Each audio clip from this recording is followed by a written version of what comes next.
Hi, my name is Lawn, as in lawnmower. This tagline has become an important reflection of my life and who I am. You may be wondering, how does a lawn cutting appliance relate to who you are? Are you implying you are a murderess to unsuspecting blades of grass? No, not exactly, but it came from a moment that I found occurring repeatedly throughout my life. My third grade teacher called me Lan, in the sort of way that made you feel as if you should feed her crackers or some bread. It seemed like she was quacking.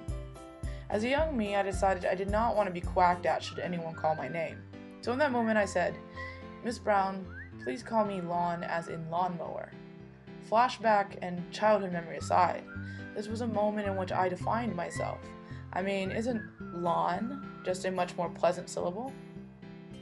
Teaching has been a journey filled with stories like this, whether they be mine or my students. What I have found is that every interaction I have with students, whether it be helping them understand the complex process of evolution or describing the modern relevance of genetics, the way in which I convey that knowledge in myself to my students is a culmination of my stories, my experiences, and how that affects my view of the world. Through my teaching, I have tried to find my students' stories.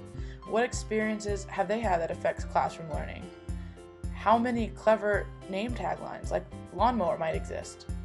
I knew in theory that getting to know your students is a great thing.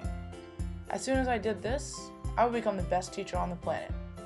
As far as I was concerned, the series of steps required to have a Hollywood movie named after me went something like this. Step 1, get to know your students. Step 2, implement Nobel Prize winning lesson. Step 3, receive all the teaching awards. You might have guessed that it wasn't quite that easy. Students are humans with a depth of experience and their own understandings of the world. They rely on those around them to help construct a sense of self. In high school, I had a moment in which I attempted to yet again define myself. I took, as you might say, the rainbow path to glory. That is to say, I stepped out of the closet and began to embrace my queer identity. As I started my teaching journey, I decided I would be visible and choose to exist in the classroom as a queer teacher. Now I find that I am again defining myself.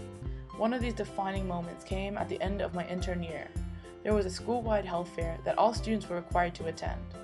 Among the various health sessions students could choose to go to was an LGBTQIA support group.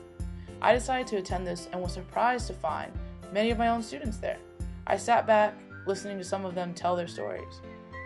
During a long silence, I challenged myself to share my coming out story. Students were surprised that a teacher could have had experiences similar to what they were at the time going through. Many began asking me questions, seeking advice, and coming to me for comfort. These moments changed my perspectives completely. Until this point, I did not use this influence in a meaningful way. Sure, I had a safe space sticker in my room, but that was about it. They say that the times are changing. People are becoming more accepting of LGBT people. Gay marriage bans are being struck down left and right, but the reality is that LGBT students, especially LGBT students of color, continue to experience friction for simply being who they are in their families, communities, and unfortunately in schools. How can I, one teacher, affect change? I can't say that I have all the answers to these questions, but I know I have the potential. My vision is to create a space in my classroom that promotes learning and critical thinking about science and the world around us. This may sometimes involve asking painful questions, challenging assumptions, and ultimately making room to grow. I never imagined that I could use my love of science as a vehicle in which to teach my students to be better, more compassionate people. My students have empowered me to get involved in my school and community. As I continue to learn and grow in my teaching, I will remember the students that inspired me and challenge myself to always go beyond existing.